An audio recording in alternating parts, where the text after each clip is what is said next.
Sesungguhnya akan datang hari yang ditetapkan Tuhan, maka jarahan yang dirampas daripadamu akan dibagi-bagi di tengah-tengahmu. Aku akan mengumpulkan segala bangsa untuk memerangi Yerusalem. Kota itu akan direbut, rumah-rumah akan dirampoki, dan perempuan-perempuan akan ditiduri. Setengah dari penduduk kota itu harus pergi ke dalam pembuangan, tetapi selebihnya dari bangsa itu tidak akan dilenyapkan dari kota itu. Kemudian Tuhan akan maju berperang melawan bangsa-bangsa itu, seperti Ia berperang pada hari pertempuran. Pada waktu itu, kakinya akan berjejak di Bukit Zaitun yang terletak di depan Yerusalem di sebelah timur. Bukit Zaitun itu akan terbelah dua dari timur ke barat, sehingga terjadi suatu lembah yang sangat besar. Setengah dari bukit itu akan bergeser ke utara, dan setengah lagi ke selatan. Maka tertutuplah lembah gunung-gunungku, sebab lembah gunung itu akan menyentuh sisinya, dan kamu akan melarikan diri seperti kamu pernah melarikan diri oleh karena gempa bumi pada zaman Uzia, Raja Yehuda. Lalu Tuhan Allahku akan datang, dan semua orang kudus bersama-sama Dia. Maka pada waktu itu tidak akan ada lagi udara dingin atau keadaan beku, tetapi akan ada satu hari. Hari itu diketahui oleh Tuhan dengan tidak ada pergantian siang dan malam pun menjadi siang.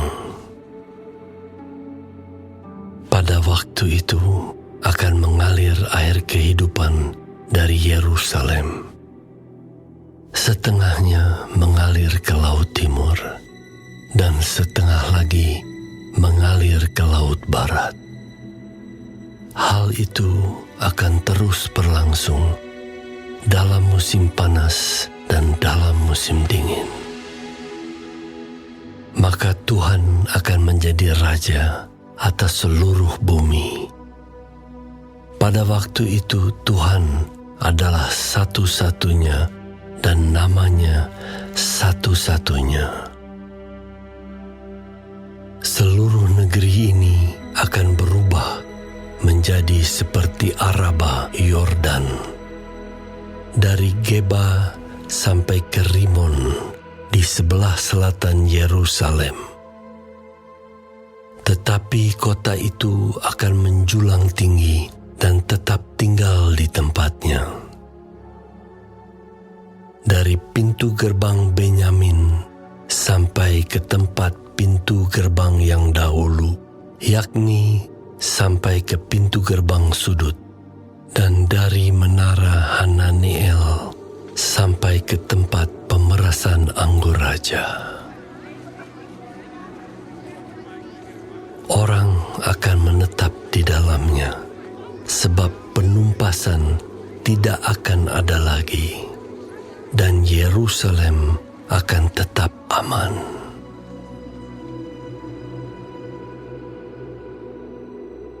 Inilah tulah yang akan ditimpakan Tuhan kepada segala bangsa yang memerangi Yerusalem.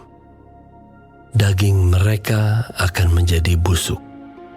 Sementara mereka masih berdiri, mata mereka akan menjadi busuk dalam leguknya, dan lidah mereka akan menjadi busuk dalam mulut mereka. maka pada waktu itu akan terjadi kegemparan besar daripada Tuhan di antara mereka, sehingga masing-masing memegang tangan temannya dan mengangkat tangannya melawan tangan temannya. Juga Yehuda akan berperang melawan Yerusalem itu. Dan dikumpulkanlah harta benda segala bangsa di sekeliling, yaitu emas, perak, dan pakaian dalam jumlah yang sangat besar. Tulah seperti itu juga akan menimpa kuda, bagal, unta, keledai, dan segala hewan yang ada dalam perkemahan-perkemahan itu. Maka semua orang yang tinggal dari segala bangsa yang telah menyerang Yerusalem akan datang tahun demi tahun untuk sujud menyembah kepada Raja Tuhan semesta alam dan untuk merayakan Hari Raya Pondok Daun.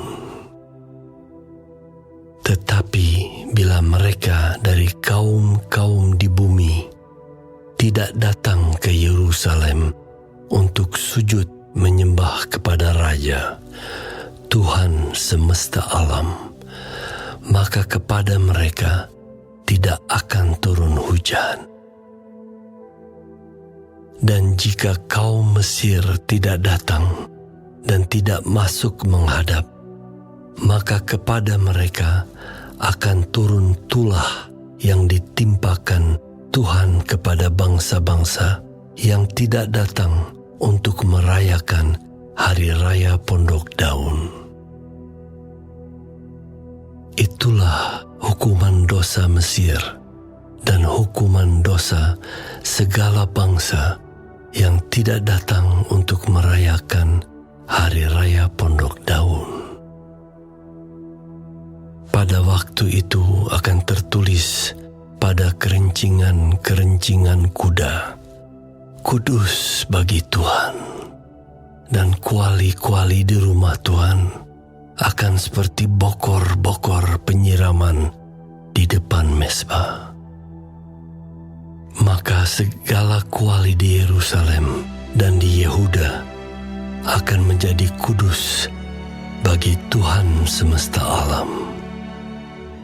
Semua orang yang mempersembahkan korban akan datang mengambilnya dan memasak di dalamnya.